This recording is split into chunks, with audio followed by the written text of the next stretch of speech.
بسم اللہ الرحمن الرحیم وبہ نستعین وصلی اللہ علی نبینا محمد وعلی آلہ وصحبہ اجمعین ومن تبعہم بإحسان الی یوم الدین وبعد۔ قال اللہ تبارک و تعالی ادعونی استجب لکم وقال وإذا سألك عبادی انی فإنی قریب اجیب دعوة الداع اذا دعان۔ وقال النبی صلی اللہ علیہ وسلم الدعاء هو العبادہ۔ تمام قسموں کی تعریفات اللہ رب العالمین وحدہ لا شریک کے لیے لائق و زیبا ہیں، جو ساری کائنات کا تنہا خالق و مالک ہے، اور بے شمار درود و سلام ہو اللہ کے آخری نبی جناب کریم محمد رسول اللہ صلی اللہ علیہ وسلم کی ذات مقدسہ پر۔ محترم سامعین،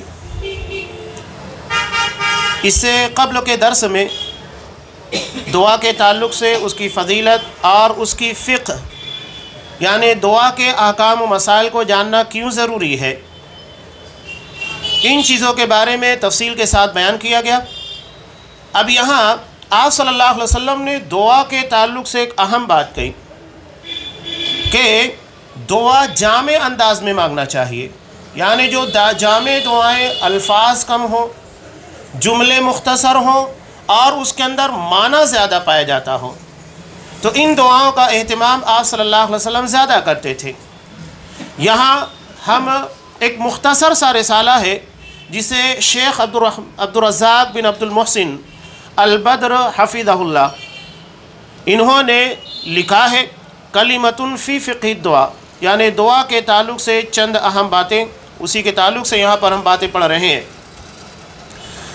نبی کریم صلی اللہ علیہ وسلم سے مروی روایت ہے، آپ صلی اللہ علیہ وسلم نے حضرت عائشہ صدیقہ رضی اللہ تعالیٰ عنہ کو کہا کہ اے عائشہ کامل ترین دعائیں کیا کرو، یعنی جن دعاؤں کے اندر الفاظ کم ہوں، جملے مختصر ہوں اور معنی زیادہ ہو۔ تو آپ صلی اللہ علیہ وسلم، اور دوسری روایت میں ہے کہ آپ نے حکم دیا جامع دعاؤں کا اہتمام کیا جائے۔ اب یہاں دعا کے تعلق سے آگے جو تفاصیل آئے گی، نبی کریم صلی اللہ علیہ وسلم نے دعا کے تعلق سے کہا تھا کہ میری امت اس میں حد سے تجاوز کرے گی۔ قرآن نے بھی کہا ہے نا کہ وَلَا تُسْرِفُوا، کہ حد سے تجاوز نہ کرو، یہ خاص طور سے دعا کے بارے میں کہا گیا۔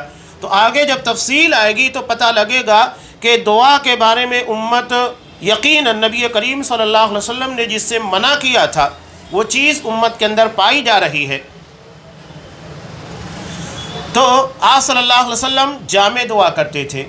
جامع دعا میں سے کچھ دعاؤں کا یہاں پر تذکرہ کیا گیا ہے، جیسا کہ آپ صلی اللہ علیہ وسلم کی دعا ہے اللہم انی اسألک من الخیر کلہ عاجلہ وآجلہ ما علمت منہ وما لم اعلم واعوذ بک من الشر کلہ عاجلہ وآجلہ ما علمت منہ وما لم اعلم۔ یہ مسند احمد، ابن ماجہ، صحیح ابان وغیرہ کی روایت ہے، اور علامہ البانی رحمہ اللہ نے اس کو الصحیح میں صحیح قرار دیا ہے۔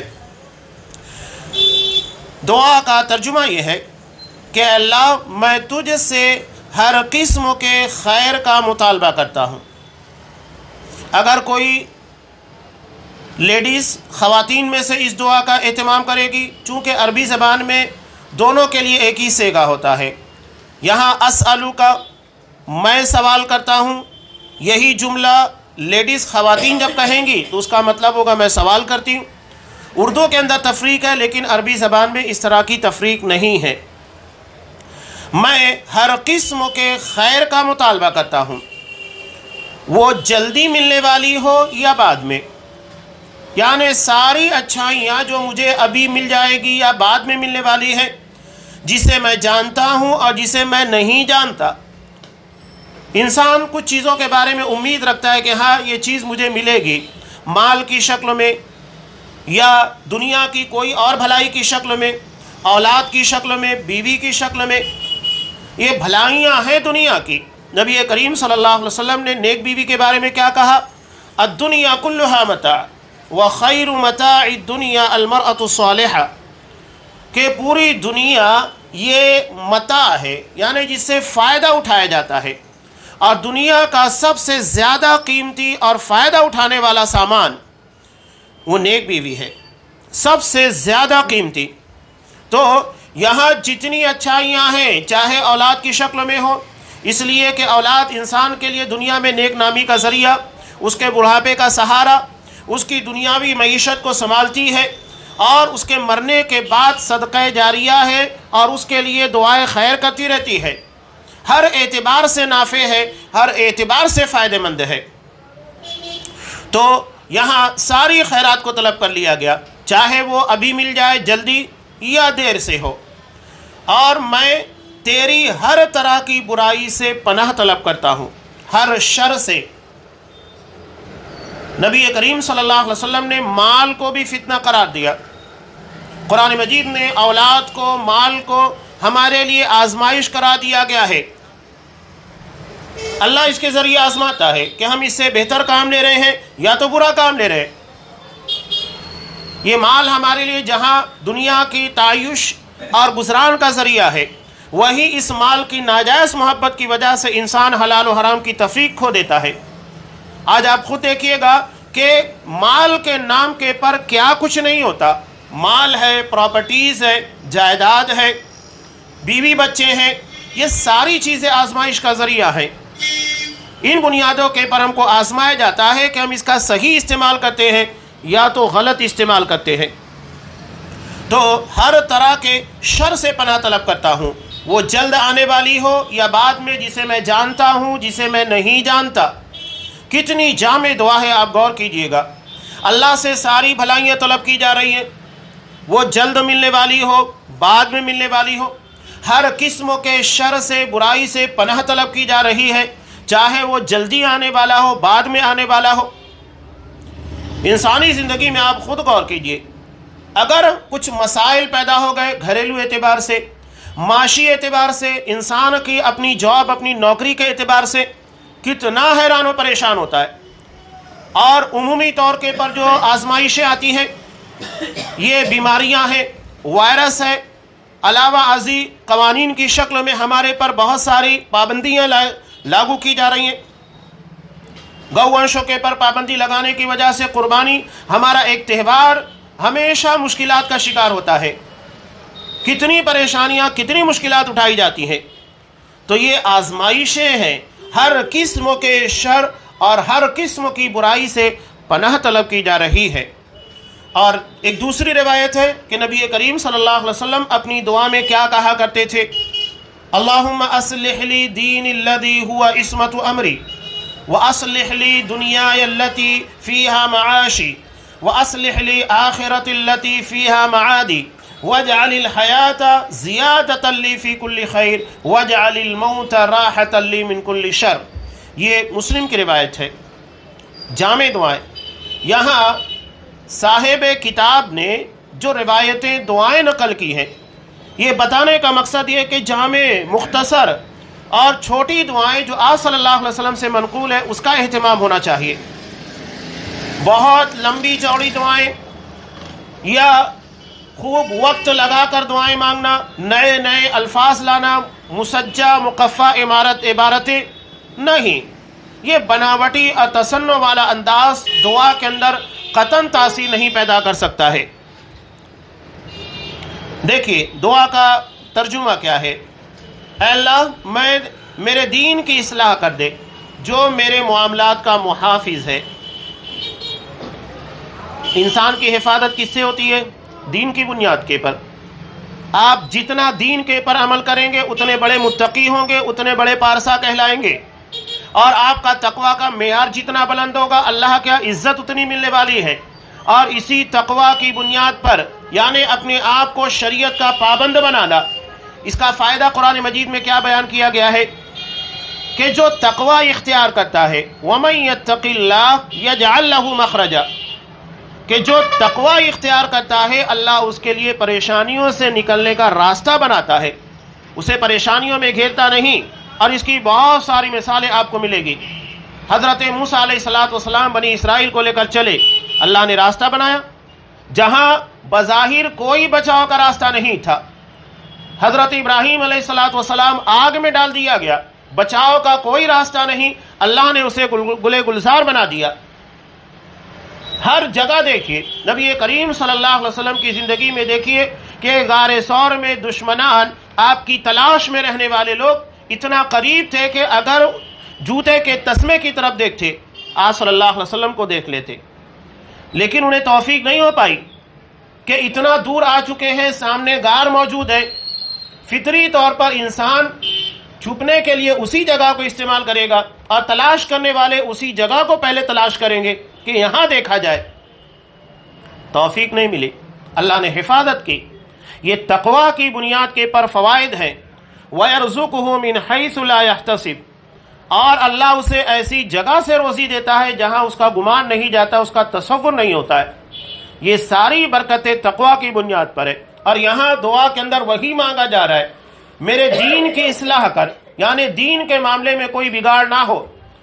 اگر صرف اسی ایک عبارت کا آپ اگر ترجمے کے ساتھ اس کی تشریح کریں تو جتنی فرقہ بندیاں، جتنی گمراہیاں آج امت مسلمہ کے اندر ہے، ہر قسم کی گمراہی اور فتنوں سے بچنے کی دعا مانگی گئی ہے۔ چاہے وہ تحریکیت کی بات کہیے، چاہے اخوانیت کی بات کہیے، چاہے تقلید کی بات کہیے، شخصیات کی بات کہیے، سارے کے سارے جو دین سے گمراہی کا ذریعہ بن رہے ہیں، ہر قسم کے فتنوں سے پناہ طلب کی گئی ہے۔ میرے دین کی اصلاح فرما، یعنی دین میں بگاڑ نہیں ہونا چاہیے۔ دین میں بگاڑ پیدا ہوگا تو کیا ہوگا؟ آج آپ دیکھیے کتنے لوگ ہیں جنہیں نماز پڑھنا نہیں آتا، پوری زندگی نماز پڑھ رہے، لیکن نماز کا طریقہ جو آپ صلی اللہ علیہ وسلم نے اختیار کیا اس کی توفیق نہیں ملتی۔ یہ کس بنیاد کے پر ہے؟ دین کے بگاڑ کی بنیاد کے پر ہے کہ آپ نماز پڑھ رہے ہیں لیکن نماز آپ کی صحیح نہیں ہے، آپ روزہ رکھ رہے لیکن روزہ صحیح نہیں ہے۔ تاخیر کرنے کا حکم دیا گیا ہے کہ سحری میں تاخیر کرو، یعنی اخیر وقت تک سحر کرو۔ افطار میں تعجیل وقت ہونے کے فوراً بعد روزہ افطار کرو، نہیں کریں گے۔ رات کو تراویح، تہجد جیسی عبادت، وہاں پر آپ کو مختلف قسموں کی گمراہیاں مل جائے گی۔ قربانی کے اندر، حج کے اندر کون سی ایسی عبادت ہے جو تقلید کی وجہ سے خرابی کا شکار نہ ہوئی ہو؟ دعا مانگی جا رہی ہے کہ اللہ میرے دین کی اصلاح فرما دے، جو میرا محافظ ہے۔ اگر دین محفوظ نہیں ہوگا تو ہم نہیں محفوظ ہوں گے۔ صاف حضرت عمر بن خطاب رضی اللہ تعالیٰ عنہ نے کہا تھا، لا عز لنا الا بالاسلام، ہمیں عزت صرف اسلام کی بنیاد کے پر ملے گی۔ تو جب اسلام محفوظ ہوگا، اس کی تعلیمات محفوظ ہوگی اور اس کے احکام صحیح طریقے سے جانیں گے تو یقینی بات ہے کہ ہمارے معاملات صحیح ہوں گے، ہمارا دین صحیح ہوگا۔ وَأَصْلِحْ لِدُنْيَايَ الَّتِي فِيهَا مَعَاشِي، اور میری دنیا کی اصلاح کر دے جو میری معیشت، زندگی گزارنے کی جگہ ہے۔ زندگی کے کیا کیا فتنے نہیں ہیں، یہیں پر ہم جیتے ہیں، کھاتے ہیں، کماتے ہیں۔ میں نے پہلے بھی تذکرہ کیا، یہ مال، یہ اولاد، یہ رشتہ دار، یہاں رہتے ہوئے ہمیں مختلف قسموں کے فتنوں کا شکار ہونا پڑتا ہے، مختلف قسموں کی آزمائشیں ہمارے پر آتی ہیں۔ اب آزمانے کے لیے اللہ نے ہم کو یہاں بھیجا ہے تو آزمائشیں ہوگی، امتحان ہوگا۔ اگر ایک بچے کو ایگزام ہال کے اندر بیٹھایا جائے، پریکشا ہال کے اندر بٹھایا جائے تو وہاں امتحان ہی لیا جائے گا۔ اللہ نے کہا کہ ہمیں دنیا میں امتحان کے لیے بھیجا گیا ہے، تو یہاں ہماری آزمائش ہوگی، چاہے مال کے ذریعے ہو، اولاد کے ذریعے ہو، بیوی کے ذریعے ہو، پڑوسی کے ذریعے ہو، دوستوں کے ذریعے ہو، ہر جگہ کسی نہ کسی شکل میں آزمائشیں ہیں۔ اگر اللہ نے کسی کو دنیا کے اندر اپنے بیوی بچوں کے اندر خوشحال رکھا ہے، پڑوس کا، رشتہ دار کا، دیگر لوگوں کا کوئی مسئلہ نہیں ہے، تو وہ کسی نہ کسی موڑ کے پر معاشی اعتبار سے یا دیگر مسائل کے اندر جا کر آزمائشوں کا شکار ہے۔ اگر کوئی شخص دنیا میں اچھے طریقے سے کما لے رہا ہے، اللہ اسے اس کی ضرورت سے کہیں زیادہ مال و دولت دے رہا ہے، تو اس کی آزمائشیں اس کے گھر میں ہے، اس کے بیوی بچوں میں ہے، اس کی اولاد میں ہے، پڑوسیوں میں ہے، رشتہ داروں میں ہے۔ کہیں نہ کہیں کسی موڑ کے پر ہر کسی کو آزمایا جا رہا ہے۔ ایسا نہیں ہے کہ کچھ کو آزمایا جائے، کچھ کو نہیں۔ ہاں، یہ بات الگ ہے کہ ایمان کے بقدر آزمائشیں ہوتی ہیں۔ جس کے ایمان کا معیار جتنا بلند ہوگا اور اسی اعتبار سے اس کے پر آزمائشیں آئے گی اور امتحان اسی اعتبار سے ہوگا۔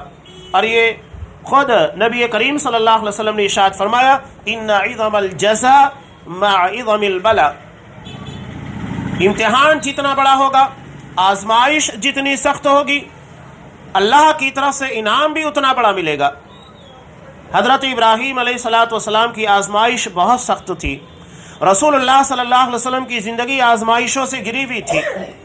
جب ان ساری آزمائشوں میں وہ کھرے اترے تو پھر اللہ نے اتنا بڑا مقام عطا کیا، مقام خلت عطا کیا، کہ اس مقام کے پر سوائے دو رسولوں کے کسی کو نہیں پہنچنے کی توفیق ہوئی، محمد رسول اللہ صلی اللہ علیہ وسلم اور حضرت ابراہیم علیہ السلام۔ یہ مقام خلت یعنی اللہ کے جگری قریبی کلوز فرینڈ ہے۔ واتخذ اللہ ابراہیم خلیلا، اللہ نے حضرت ابراہیم علیہ السلام کو خلیل اپنا کلوز فرینڈ بنایا۔ یہ اعزاز حضرت ابراہیم علیہ السلام کو ملا اور محمد رسول اللہ صلی اللہ علیہ وسلم کو کیوں ملا؟ آزمائشیں، امتحان بہت سخت تھے۔ آگے دیکھیے دعا کے اندر کیا مانگا جا رہا ہے۔ دین کی حفاظت کے بارے میں اللہ سے دعا کی گئی، اس کے بعد اپنی دنیا کو محفوظ رکھنے کے لیے، یعنی یہاں میں جو کما رہا ہوں، جو کر رہا ہوں، میری عبادت، میرے معاملات، ہر چیز کو دین کے تابع بنا تاکہ وہ محفوظ رہے، اس کی اصلاح ہو، اس میں کہیں کوئی بگاڑ نہ ہو۔ وَأَصْلِحْ لِي آخِرَتِ الَّتِي فِيهَا مَعَادِي، اور میری آخرت کی اصلاح فرما جہاں مجھے لوٹ کر جانا ہے، جہاں ہمیشہ رہنا ہے۔ یہ آخرت ہے، دین کی اصلاح ہے، دنیا کی اصلاح اور آخرت کی۔ آخرت کا آغاز کہاں سے ہوتا ہے؟ قبروں کی زندگی سے۔ وہاں سب سے پہلے 3 سوال ہوں گے اور وہی 3 سوالات ہی اصل ہیں، پوری زندگی کا محور اور مرکز ہی یہی 3 سوالات ہیں۔ ایک رب کے بارے میں اللہ تبارک و تعالی، دوسرا رسول اللہ صلی اللہ علیہ وسلم کے بارے میں، اور تیسرا دین کے بارے میں۔ ہماری پوری زندگی اسی مرکز کے ارد گرد گھومتی ہے، گردش کرتی ہے، یہی اصل ہے۔ اور ہمیں انہی 3 سوالوں کے جوابات کی عملی طور کے پر تیاری کرنا ہے۔ تو جب ہم دنیا میں عقیدے کے اعتبار سے صحیح ہوں گے، منہج کے اعتبار سے صحیح ہوں گے، اخلاص ہمارے دلوں کے اندر ہوگا، للہیت پائی جائے گی، تو یقیناً اس کا فائدہ یہ ہوگا کہ ان تینوں سوالات کے جوابات بہت آسانی کے ساتھ دے کر نکل جائیں گے، اور کسی بھی قسم کی کوئی رخنہ اندازی، کوئی پریشانی اور مشکل کا سامنا نہیں کرنا پڑے گا۔ تو یہ آخرت ہے جس کے بارے میں اصلاح، سدھار اور وہاں کسی قسم کی گڑبڑ اور بگاڑ نہ ہو، اللہ سے دعا مانگی جا رہی ہے۔ دیکھیے دعا کا اگلا 2 جملہ کتنا پیارا ہے، وَاجْعَلِ الْحَيَاةَ زِيَادَةً لِّي فِي كُلِّ خَيْرٍ، کہ میری زندگی کو ہر طرح کے خیر میں اضافے کا ذریعہ بنا، یعنی جب تک مجھے زندہ رکھ، خیر کے پر رکھ، جب میرے اندر خیر نہ ہو، کوئی بھلائی میرے اندر باقی نہ رہ جائے تو پھر مجھے موت دے دے۔ یہاں پر یاد آتا ہے علامہ ابن تیمیہ رحمۃ اللہ علیہ۔ علماء حق کا ہر دور کے اندر اختلاف رہا ہے، دشمنان موجود رہے ہیں، اور علامہ ابن تیمیہ رحمۃ اللہ علیہ جیسی مجاہدانہ شخصیت اور مصلح شخصیت، ان لوگوں کے دشمن کچھ زیادہ ہی ہوتے ہیں۔ شکایتیں کی گئیں، الزامات لگائے گئے، اور اس کی پاداش میں انہیں جیل میں ڈال دیا گیا۔ جیل میں ڈالنے کے بعد وہاں ان کے شاگرد پہنچا کرتے تھے۔ علامہ ابن تیمیہ رحمۃ اللہ علیہ جیل کی دیواروں کے پر کوئلے سے لکھا کرتے تھے، اور انہی چیزوں کو ان کے شاگرد وہاں ملاقات کے بہانے جاتے اور ان کی تحریروں کو اور ان کی باتوں کو لکھ کر لے کر آتے اور عوام تک پہنچاتے۔ اب یہاں حاسدین اور دشمنوں کو برداشت نہیں ہوا، پھر شکایت ہوئی، کہا کہ علامہ ابن تیمیہ رحمۃ اللہ علیہ جیل میں، لیکن ان کی باتیں عوام تک پہنچ رہی ہیں۔ چنانچہ ان سے کوئلہ تک لے لیا گیا۔ علامہ ابن تیمیہ رحمۃ اللہ علیہ نے اللہ کی جناب میں ہاتھوں کو اٹھایا، کہا کہ اللہ، اب زندگی میں کوئی خیر باقی نہیں ہے۔ جب میں کسی تک اپنی بات نہیں پہنچا سکتا، کوئی میری بات نہیں سن سکتا، میں تیرا دین لوگوں تک نہیں پہنچا سکتا، ساری چیزیں مجھ سے چھین لی گئی ہیں، سارے اسباب ختم کر دیے گئے ہیں، مجھ سے کوئی مل نہیں سکتا، یہاں میں کچھ لکھ نہیں سکتا، تو اللہ اگر زندگی میرے لیے بہتر ہے، کوئی خیر باقی ہے تو مجھے زندہ رکھ، ورنہ پھر موت میرے لیے بہتر ہے۔ دل سے نکلنے والی اس دعا کو اللہ تبارک و تعالیٰ نے قبول کیا اور کچھ ہی دنوں کے اندر پھر ان کی موت واقع ہو گئی۔ تو یہ اس دعا کے بارے میں جو بتایا گیا کہ میری زندگی کو ہر طرح کے خیر میں اضافے کا ذریعہ بنا، اور اس میں ایک پیغام بھی ہے کہ مسلمان کو خیر کے ساتھ زندہ رہنا چاہیے، اس کی ذات سے لوگوں کو خیر پہنچے، بھلائی پہنچے، نقصان نہیں۔ اور اسی کو آپ صلی اللہ علیہ وسلم نے ارشاد فرمایا، المسلم من سلم المسلمون من لسانہ و یدہ، حقیقت میں مسلمان وہ ہوتا ہے جس کے ہاتھ اور جس کی زبان اور جس کے معاملات سے دوسرے مسلمان محفوظ رہے۔ یہ اصل مسلمان کا کردار ہے۔ اب آگے اس دعا کے اخیر میں کیا مانگا جا رہا ہے؟ وَجْعَلِ الْمَوْتَ رَاحَةً لِّي مِن كُلِّ شَرٍ، اور میری موت کو ہر طرح کے شر سے بچنے کا سبب بنا دے۔ یعنی جب میری زندگی میرے لیے فتنہ بن جائے، شر اور برائی کا ذریعہ بن جائے، تو پھر بہتر یہ ہے کہ اس دروازے کو بند کر دے تاکہ میرے نامہ اعمال کے اندر برائیاں نہ لکھی جائے، صرف خیر لکھا جائے۔ تو یہ آپ صلی اللہ علیہ وسلم کی جامع دعاؤں میں سے 2 دعا کا تذکرہ ہے۔ یہاں ایک بات میں بیان کروں کہ ان دعاؤں کو یاد کرنے کی کوشش کرنا چاہیے۔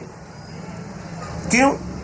اس کا سب سے پہلا فائدہ یہ ہوتا ہے کہ نبی کریم صلی اللہ علیہ وسلم کی زبان سے جو دعائیں نکلی ہے وہی الفاظ ہماری زبان پر آتے ہیں، تو یہ آپ کی اقتداء اور آپ کی اتباع ہو جاتی ہے۔ اور ان الفاظ میں اور ان دعاؤں میں جو آپ صلی اللہ علیہ وسلم نے مانگا ہے، جو تاثیر ہے اور اس کے اندر جتنی اچھائیاں ہیں وہ ہمارے الفاظ کے اندر نہیں آ سکتی ہیں۔ تو بہتر یہ ہے کہ مسنون دعاؤں کا اہتمام کرنا چاہیے، چاہے وہ قرآن مجید کی ہو یا تو نبی کریم صلی اللہ علیہ وسلم سے ثابت شدہ ہو، اس کا فائدہ ہے۔ اور اگر نہیں ہے تو شریعت میں ایسی کوئی زور زبردستی ہے بھی نہیں کہ آپ انہی دعاؤں کا اہتمام کیجئے۔ آپ دیگر دعائیں اپنی زبان اپنے الفاظ سے مانگ سکتے ہیں۔ اللہ ہماری زبان سے نکلنے والے الفاظ کو دیکھتا ہے، وہ ہمارے دل سے نکلنے والی باتوں کو دیکھتا ہے، صرف الفاظ کے پر اس کی نگاہ نہیں ہوتی ہے۔ تو گرچہ ٹوٹے پھوٹے الفاظ ہوں گے لیکن تاثیر اگر ہوگی تو وہ دعا اپنا اثر یقیناً لے کر آئے گی۔ دل سے جو بات نکلتی ہے اثر رکھتی ہے، پر نہیں طاقت پرواز مگر رکھتی ہے۔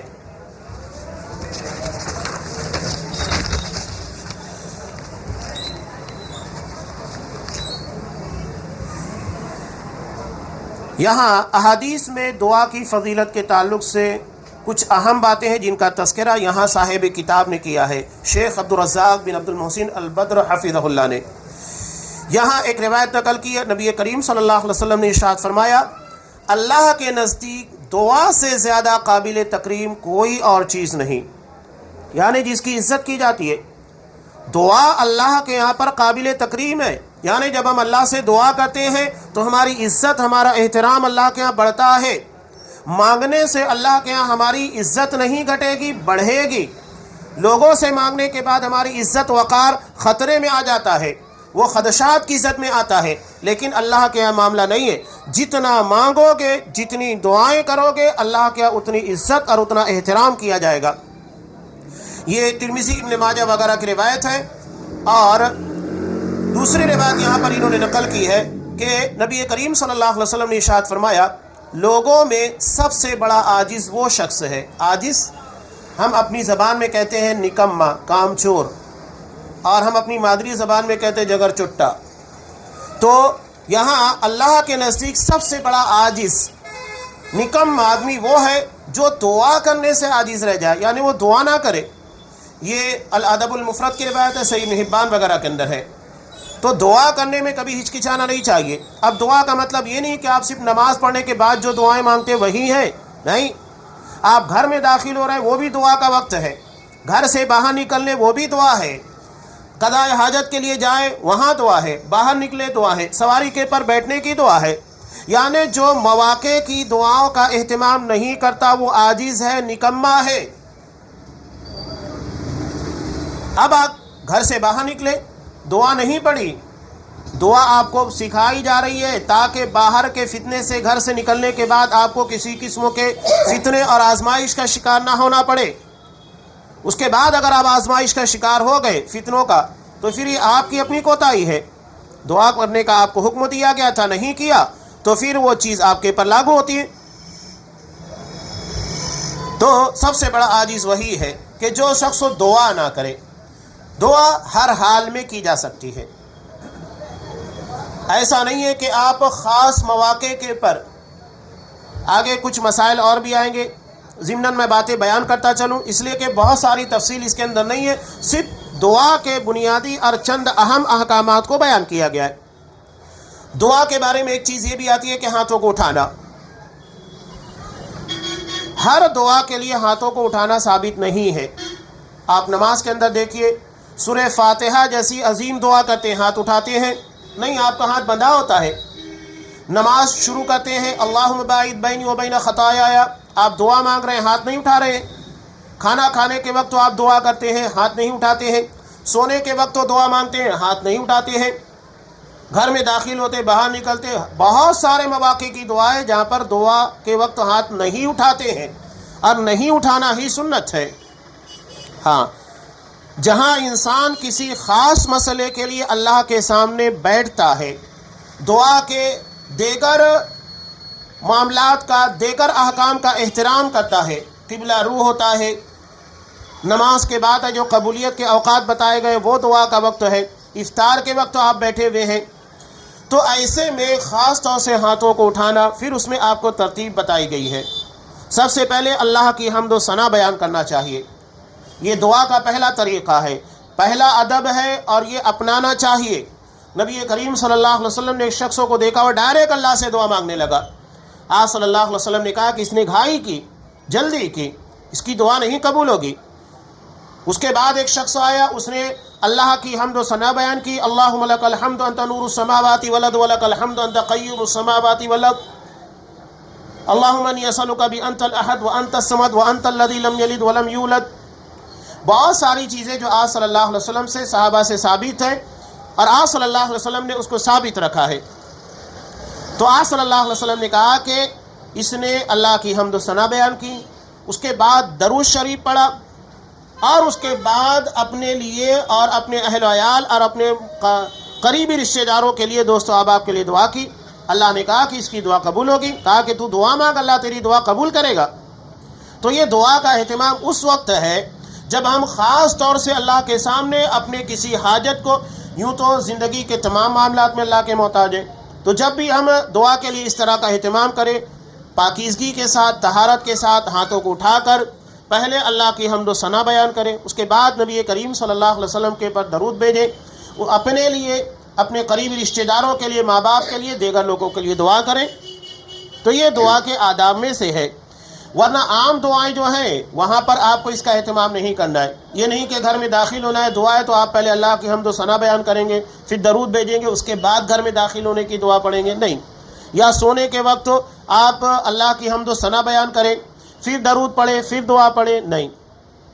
یہ خاص مسئلے کے لیے جب آپ بیٹھتے ہیں اس وقت کے لیے اس طرح کے آداب بتائے گئے ہیں۔ تو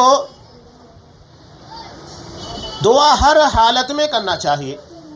تو آپ اگر لیٹے ہوئے ہیں، چلتے پھرتے، ہر حال میں دعا کی جا سکتی ہے۔ یہاں انہوں نے ایک آیت کوٹ کی ہے، نقل کی ہے، سورہ سجدہ کی مشہور آیت ہے، تتجافى جنوبهم عن المضاجع يدعون ربهم خوفا وطمعا، کہ ان کے پہلو بستروں سے الگ رہتے ہیں، اپنے رب کو خوف اور طمع، امید کے ساتھ پکارتے ہیں، یعنی اپنے بستروں کے پر اللہ سے دعا مانگ رہے ہیں، پہلو کو الگ کر کے، اس کا مطلب بستر سے الگ ہو گئے ہیں، بیٹھ گئے ہیں، جو بھی کیفیت ہوگی۔ قرآن مجید کہہ رہا ہے کہ اس حالت میں، اور ذکر کے تعلق سے ذکر کے اندر دعا بھی شامل ہے، نماز بھی شامل ہے، عبادتیں شامل ہیں۔ قرآن مجید نے کہا واقیم الصلاۃ لذکری، میری یاد کے لیے، میری ذکر کے لیے نماز کو قائم کرو۔ قرآن مجید کو بھی ذکر کہا گیا ہے، انا نحن نزلنا الذکر وانا لہ لحافظون، ہم نے اس ذکر کو یعنی قرآن مجید اور شریعت، قرآن و حدیث کو نازل کیا ہے اور اس کے ہم محافظ ہیں۔ تو یہاں ذکر کہا گیا ہے قرآن مجید کو، اور پوری شریعت کو بھی ذکر کہا گیا ہے۔ سورہ طٰہٰ میں اللہ نے ارشاد فرمایا وَمَنْ أَعْرَضَ عَنْ ذِكْرِي فَإِنَّ لَهُ مَعِيشَةً ضَنْكًا، جو میرے ذکر یعنی میری شریعت میرے دین سے اعراض کرے گا، منہ موڑے گا یعنی اس کے مطابق عمل نہیں کرے گا، تو اس کی زندگی کو تنگ بنا دوں گا۔ یہ اللہ کا وعدہ ہے۔ اللہ کے دین، اللہ کی شریعت کے مطابق چلیں گے، زندگی آسان ہوگی۔ اس کے خلاف چاہے آپ عبادات میں جائیں، معاملات کے اندر جائیں، تجارت کے اندر جائیں، جہاں پر بھی جائیں گے وہاں پر آپ کو تنگی کا اور پریشانی کا شکار ہونا ہوگا، آپ کی زندگی آسان نہیں ہوگی۔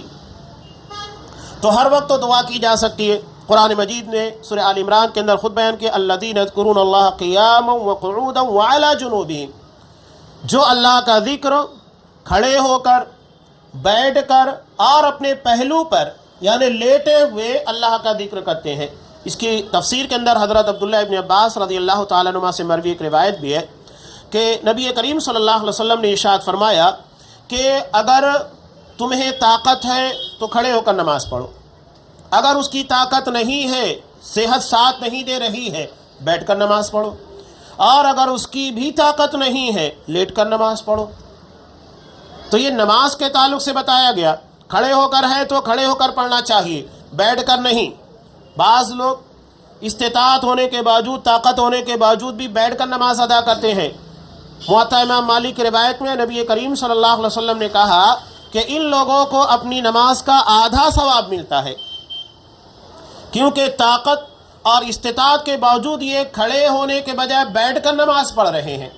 ہاں لیکن جو معذور ہیں، انہیں تکلیف ہے گھٹنے کی یا صحت ساتھ نہیں دے رہی ہے، بڑھاپا ہے، تو ایسی صورت میں اگر کوئی شخص بیٹھ کر نماز پڑھتا ہے تو عذر کی وجہ سے اللہ اس کے اجر میں کمی نہیں کرے گا۔ اللہ کے یہاں اجر میں کوئی کمی نہیں ہے، وہ مکمل اجر دیتا ہے۔ یہاں صاحب کتاب نے نقل کیا کہ آپ صلی اللہ علیہ وسلم نے ہر حال میں دعا سکھائی ہے، چاہے گھر میں داخل ہونا ہے، باہر نکلنا ہے، سواری ہے، چلتے وقت ہو، صبح کے وقت، مسجد میں داخل ہوتے وقت، نکلتے وقت، نماز میں، کھانے پینے، بیوی سے ملاقات، تمام حالتوں میں دعا سکھائی گئی ہے۔ اور ہر مقام کے اعتبار سے آپ صلی اللہ علیہ وسلم دعا کا اہتمام کیا کرتے تھے۔ جیسے صبح و شام کی دعائیں جدا جدا ہے، سونے کی اور بیدار ہونے کی دعا جدا ہے، نماز کی دعائیں جدا جدا ہے۔ اب یہاں دعا اور اس کی حقیقت کے تعلق سے صاحب کتاب نے چند اہم باتوں کا تذکرہ کیا ہے۔ دعا یہ عربی زبان کا لفظ ہے جس کا مطلب ہوتا ہے سوال کرنا، مانگنا، اور لغوی یعنی لغت کے اعتبار سے اس کا معنی ہوتا ہے طلب کرنا، یعنی کسی چیز کو چاہنا۔ یہ مانگنے اور سوال کرنے کے اندر شامل ہوتا ہے۔ شرعی اعتبار سے دعا کی سب سے بہترین تعریف علامہ ابن تیمیہ رحمۃ اللہ علیہ نے کی، جس کو صاحب کتاب نے یہاں پر نقل کیا۔ علامہ ابن تیمیہ رحمۃ اللہ علیہ فرماتے ہیں، ایسی چیز کو طلب کرنا جس سے مانگنے والے کو فائدہ پہنچے۔ جو چیز ہم مانگ رہے ہیں، جس کی دعا کر رہے ہیں، اس سے فائدہ پہنچنا چاہیے، اور ایسی چیز کو ختم کرنے یا دور کرنے کو طلب کرنا جو اسے نقصان پہنچائے۔ یہ مجموع الفتاویٰ کے اندر ہے علامہ ابن تیمیہ رحمۃ اللہ علیہ کا دعا کے تعلق سے تشریح اور اس کی سب سے بہترین تعریف۔ کس چیز کو مانگنا ہے؟ جو چیز ہمیں فائدہ پہنچائے۔ آپ نے دعا کے اندر کیا دیکھا؟ نبی کریم صلی اللہ علیہ وسلم نے کیا کہا؟ وَاجْعَلِ الْحَيَاةَ زِيَادَةً لِّي فِي كُلِّ خَيْرٍ، میری زندگی کو ہر قسم کے خیر میں اضافے کا ذریعہ بنا۔ وَاجْعَلِ الْمَوْتَ رَاحَةً لِّي مِن كُلِّ شَرٍ، اور میری موت کو ہر قسم کی برائی، شر سے بچنے کا ذریعہ بنا۔ خیر طلب کیا جا رہا ہے، اچھائی مانگی جا رہی ہے۔ کوئی انسان اپنے لیے موت کی دعا نہ کرے، نبی کریم صلی اللہ علیہ وسلم نے منع کیا۔ یہاں خاص طور سے مائیں اپنے بچوں کے تعلق سے اس طرح کی حرکتیں کرتی ہیں جو خلاف شریعت ہے۔ آج صلی اللہ علیہ وسلم نے منع کیا کہ اپنی اولاد کے لیے بد دعا نہ کرو۔ یہاں عام طور سے مائیں جب غصے میں آتی ہیں، بچے شرارت کرتے ہیں، پریشان کرتے ہیں، تو انہیں بد دعا دیتی ہیں۔ نہیں، بد دعا نہیں دینا چاہیے۔ کیا پتہ کہ وہ قبولیت کا وقت ہو، اللہ قبول کر لے۔ اور اگر بچوں کے خلاف دعا قبول ہو گئی، تمہاری بد دعا اللہ کے ہاں پر قبول کر لی گئی، کس کے لیے وہ بد دعا بنے گی؟ صرف تمہاری اولاد کے لیے نہیں، بلکہ ماں باپ کے لیے وہ چیز سب سے بڑا مسئلہ بن جائے گی۔ اس لیے منع کیا کہ نہ اپنے مال کے لیے نہ اپنی اولاد کے لیے کسی کے لیے بد دعا نہیں کرنا چاہیے۔ نبی کریم صلی اللہ علیہ وسلم کی زندگی میں بھی دیکھیے بہت کم آپ صلی اللہ علیہ وسلم نے بد دعائیں کی ہیں، بہت کم مواقع کے پر۔ تو یہ خاص طور سے اس چیز کا اہتمام خواتین کو سب سے زیادہ اہتمام کرنا چاہیے۔ مائیں جو اپنے بچوں کی شرارت سے تنگ آ کر ان کے لیے بد دعا کرنے لگتی ہیں اور ان کے بارے میں غلط سلط باتیں کہنے لگتی ہیں، نہیں، احتیاط کرنا چاہیے۔ ہماری اولاد ایسے موقع پر بھی ان کے لیے دعائے خیر کرنا چاہیے۔ اب یہ بات سوشل میڈیا کے پر بھی ہے، اللہ بہتر جانتا ہے کتنا صحیح یا غلط ہے، کہ شیخ عبد الرحمن السدیس حفظہ اللہ بچے تھے، ماں نے ایک مرتبہ ان کی شرارت سے تنگ آ کر بد دعا نہیں دی تھی، کیا کہا تھا؟ یہ مائیں جن کا عقیدہ، جن کا منہج اور جن کی تربیت اسلامی ماحول کے اندر ہوتی ہے، جو نبی کریم صلی اللہ علیہ وسلم کے احکامات کو اچھے طریقے سے جانتی ہیں، وہ مائیں اپنے بچوں کے لیے کیسی ثابت ہوتی ہے؟ دیکھیے، اس ماں نے کہا کہ جا اللہ تجھے حرم کا امام بنا دے۔ یہ نہیں کہا کہ اپنے بچے کے لیے کہ تو شرارت کر رہا ہے، اپنی ماں کو تکلیف دے رہا ہے، تیرا ہاتھ ٹوٹ جائے، تیرا پیر ٹوٹ جائے، تو بیمار ہو جائے، نہیں، ایسی دعا کی کہ اللہ نے اس دعا کو قبول کی۔ اسی لیے قبولیت کی گھڑی ہوتی ہے، اور ماں باپ کی دعا اپنے بچوں کے حق میں اور بچوں کی دعا اپنے ماں باپ کے حق میں قبول ہوتی ہے، تو احتیاط کرنا چاہیے۔ اور اللہ نے اس دعا کو سن لیا، نتیجہ کیا ہے سب کے سامنے ہے۔ تو بد دعا کرنے سے احتیاط برتنا چاہیے۔ علامہ ابن تیمیہ رحمۃ اللہ علیہ نے جو کہا، ایسی چیز کو طلب کرنا چاہیے جس سے مانگنے والے کو فائدہ پہنچے، نقصان نہیں۔ کوئی اپنی اولاد کے لیے، اپنے مال کے لیے، اپنے بھائی رشتہ داروں کے لیے اس طرح کی بد دعا نہ کرے، اور ایسی چیز کو ختم کرنے یا دور کرنے کو طلب کرنا جو اسے نقصان پہنچائے۔ نقصان کسی سے بھی پہنچتا ہے، آپ بیمار ہیں تو آپ کو نقصان پہنچ رہا ہے، آپ کی تجارت میں کوئی ایسی چیز آ جائے جس کی وجہ سے نقصان پہنچے، یا تو آپ کی نوکری کے اندر، آپ کے معاملات کے اندر، تجارت میں کہیں پر بھی کوئی ایسی چیز جو آپ کو نقصان پہنچانے والی ہے، تو دعا کے اندر اس نقصان سے بچنے کے لیے پناہ طلب کی جاتی ہے۔ تو یہ دعا کی سب سے جامع تعریف جسے علامہ ابن تیمیہ رحمۃ اللہ علیہ نے بیان کیا کہ ایسی چیز کو طلب کرنا جس سے مانگنے والے کو فائدہ پہنچے، اور ایسی چیز کو ختم کرنے یا دور کرنے کو طلب کرنا جو اسے نقصان پہنچائے۔ دشمنوں سے پناہ طلب کی جاتی ہے، اللہم انا نجعلک فی نحورہم، کہ اللہ ان دشمنوں کے سامنے طاقت ہمارے پاس نہیں ہے، تو قوی ہے، ہم تجھے ان لوگوں کے سامنے کرتے ہیں، تو دشمنوں کا مقابلہ کر۔ وَنَعُوذُ بِكَ مِن شُرُورِهِمْ، اور ان کی شرارتوں سے، ان کے فتنوں سے، ان کی برائیوں سے ہم تیری پناہ طلب کرتے ہیں۔ تو یہ دعا اس تعریف کے اندر انتہائی جامع انداز میں علامہ ابن تیمیہ رحمۃ اللہ علیہ نے نقل کی ہے۔ دیکھیے آگے صاحب کتاب نبی کریم صلی اللہ علیہ وسلم کی ایک حدیث کو نقل کر رہے ہیں، دعا کے حقیقت اور اس کے فوائد کے پر سے۔ آپ صلی اللہ علیہ وسلم نے فرمایا، دعا ان مصائب میں فائدہ مند ثابت ہوتی ہے جو نازل ہو چکی ہیں، اور ان میں بھی جو ابھی نازل ہی نہیں ہوئی۔ اسے امام حاکم رحمۃ اللہ علیہ نے حضرت عبداللہ ابن عمر رضی اللہ تعالیٰ عنہ سے روایت کیا، اور علامہ البانی رحمۃ اللہ علیہ نے صحیح الجامع میں اسے حسن قرار دیا ہے، قابل قبول قرار دیا ہے۔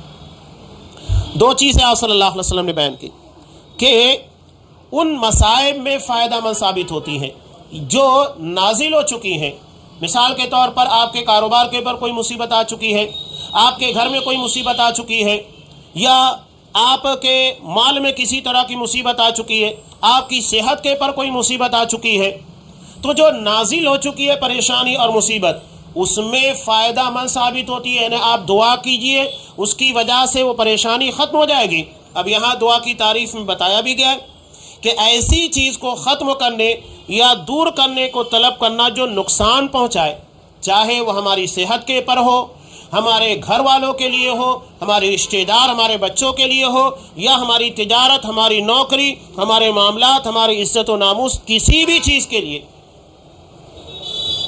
اور ان میں بھی جو ابھی نازل نہیں ہوئی، آگے چل کر جیسا کہ یہ آگے آیا بھی ہے، مسند احمد کی روایت میں بھی ہے کہ آپ صلی اللہ علیہ وسلم نے ارشاد فرمایا صرف دعا ہی تقدیر میں تبدیلی لا سکتی ہے، صرف دعا اگر تقدیر کے پر اثر انداز ہو سکتی ہے کوئی چیز اور اسے بدل سکتی ہے تو یہ طاقت صرف دعا کے اندر ہے۔ بتائیے اتنی زیادہ طاقتور چیز ہے کہ یہ ہماری تقدیر کو تبدیل کر سکتی ہے، باقی کسی چیز کے اندر تقدیر کی اندر تبدیلی نہیں لا سکتی۔ اب یہاں تقدیر کے اندر تبدیلی کیسے آتی ہے؟ تقدیر کے بیان میں آپ جب اس کی تفصیل سنیں گے، اور اس طرح کے بہت سارے بیانات آپ کو ہمارے سلفی علماء کے ذریعے مل بھی سکتے ہیں، یہاں میں ضمن سے بھی اس چیز کو بیان کر رہا ہوں کہ تقدیر کے اندر تبدیلی کیسے ہوتی ہے۔ علماء نے اس ضمن میں لکھا کہ تقدیر کی دو قسم ہے، ایک ہے تقدیر مبرم، یعنی جس میں کبھی کوئی تبدیلی واقع نہیں ہوتی ہے، اور دوسری ہے غیر مبرم، یعنی جس میں کچھ تبدیلیاں واقع کی جاتی ہیں۔ اور الکتاب تقدیر کی اصل کتاب صرف اللہ تبارک و تعالیٰ کے پاس ہے۔ علامہ ابن کثیر رحمۃ اللہ علیہ نے حضرت عمر فاروق رضی اللہ تعالیٰ عنہ کا ایک اثر نقل کیا ہے۔ وہ کعبۃ اللہ کے ارد گرد طواف کر رہے تھے، اور طواف کرتے وقت وہ اللہ سے دعا مانگ رہے تھے کہ اللہ اگر میری تقدیر میں میرا اچھا ہونا لکھا ہے تو اس کو ثابت رکھ، اس کو مٹا مت، اور اگر میرا برا ہونا لکھا ہے تو اسے مٹا دے اور اس کی جگہ کے پر میرا اچھا ہونا لکھ دے۔ یہ حضرت عمر فاروق رضی اللہ تعالیٰ عنہ کا قول ہے، جسے علامہ ابن کثیر رحمۃ اللہ علیہ نے سورہ رعد کی تفسیر کے اندر نقل بھی کیا ہے۔ اور اس کے بعد انہوں نے سورہ رعد کی ایک آیت جو کہ جس کے ضمن میں تفسیر نقل کی گئی ہے، ایک آیت بھی انہوں نے پڑھی، یمحو اللہ ما یشاء ویثبت وعندہ ام الکتاب، اللہ جو چاہتا ہے مٹا دیتا ہے اور جتنا چاہتا ہے ثابت رکھتا ہے، قائم رکھتا ہے۔ اصل تقدیر کی کتاب اللہ ہی کے پاس ہے۔ اسی سے وہ استدلال کرتے ہوئے کہہ رہے تھے کہ اللہ اگر میری تقدیر کے اندر برا ہونا لکھا ہے اس کو مٹا، اور مجھے اچھا ہونا لکھ دے، یعنی مجھے اچھا بنا دے، اور اگر میرا اچھا ہونا لکھا ہے تو اس کو ثابت رکھ، اس کو مٹانا نہیں۔ آپشن ہوتے، تقدیر کے اندر اضافہ نہیں ہوتا ہے، سب لکھا ہوا ہے، صرف یہاں پر ثابت رکھنے اور مٹانے کی بات چل رہی ہے۔ اس کا مطلب یہ ہے کہ مثال کے طور پر اللہ نے آپشن رکھا کہ بندہ اس موڑ کے پر آ کر دعا مانگے گا، اگر وہ بھلائی کی دعا مانگے گا یا جو چیز مانگ رہا ہے میں اس کو دے دوں گا، اور اگر نہیں مانگے گا تو دوسرے راستے کے پر اس کو چلا دوں گا، آپشن رکھا ہوا ہے۔ تو جب وہ دعا مانگ لیتا ہے تو پہلے آپشن کے پر اس کو ڈال دیا جاتا ہے، یعنی وہ چیز اس کو دے دی جاتی ہے اور اس راہ کے پر اس کو چلا دیا جاتا ہے، اور اگر وہ دعا نہیں مانگتا ہے تو پھر اس سے محروم کر کے جو محرومی والا راستہ ہوتا ہے اس کے پر اس کو چھوڑ دیا جاتا ہے۔ یہ ہے آپشن، اضافہ نہیں ہوتا ہے، سب لکھا ہوا ہے، اور اللہ کے علم میں تو ساری چیزیں ہیں۔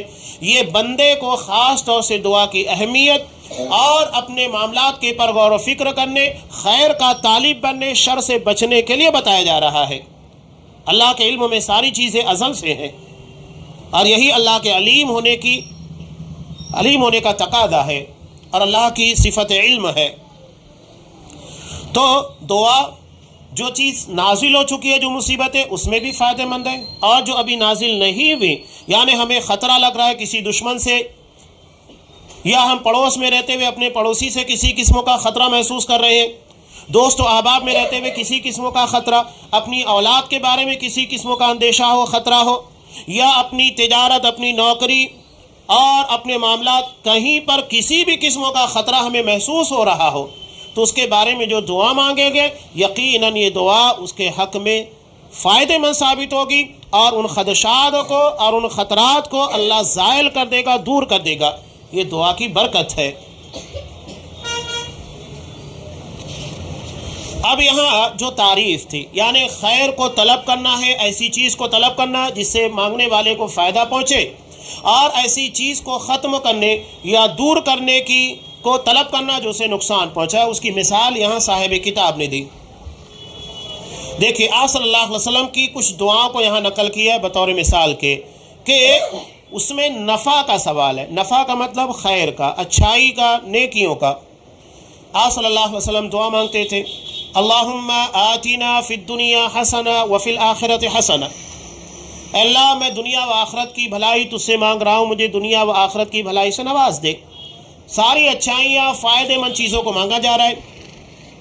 ایک اور دعا کا جملہ نقل کیا جو پیچھے گزر چکا ہے، اللہم اصلح لی دین الذی هو عصمت امری، کہ اللہ میرے دین کی اصلاح کر دے جو میرے معاملات کا محافظ ہے۔ خیر کو طلب کیا جا رہا ہے۔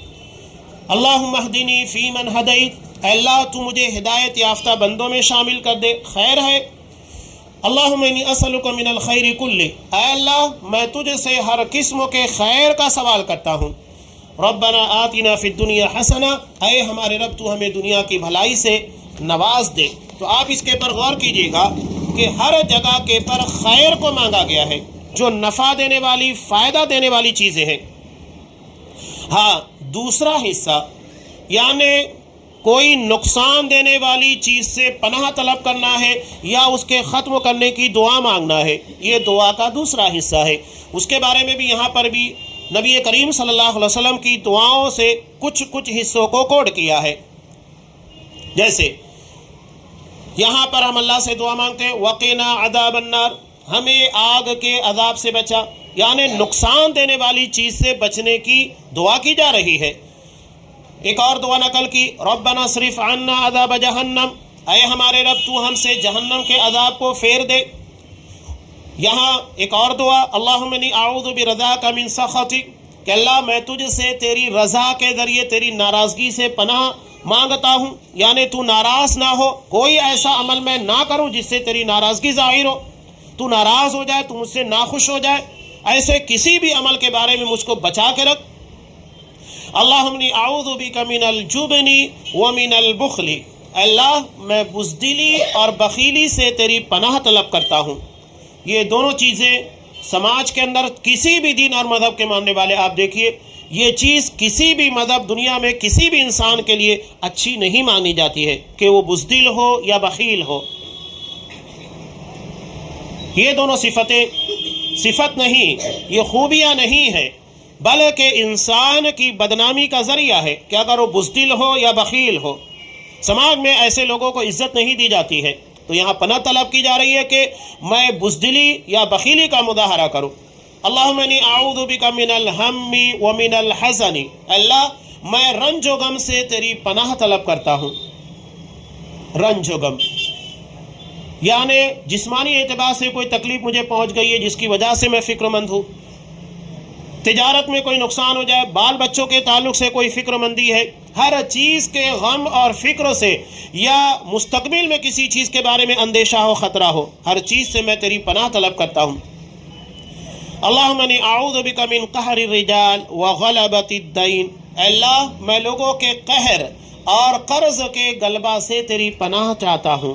یہ دونوں چیزیں بھی انسان کے لیے معاشی اور سماجی اعتبار سے بڑی فکر مندی کی بات ہے۔ قہر، لوگ اس کے پر غصہ کریں، یعنی اس کو ذلیل کرنے کی کوشش کرے، اس کو بے حیثیت کرنے کی کوشش کرے، اور مالی اعتبار سے وہ کسی کا قرض مجبور ہو کر لے لے اور ادا نہ کر پائے، یہ انسان کے لیے بڑی تکلیف کی بات ہوتی ہے۔ نفسیاتی اعتبار سے بھی اور مالی اعتبار سے بھی دونوں چیزیں بڑی مشکل ہے، سماجی اعتبار سے بھی اس کا جینا دوبر ہو جاتا ہے۔ اللہم انی اعوذ بک من منکرات الاخلاق والاہواء والادواء، اللہ میں برے اخلاق، بری خواہشات اور خطرناک بیماریوں سے تیری پناہ چاہتا ہوں۔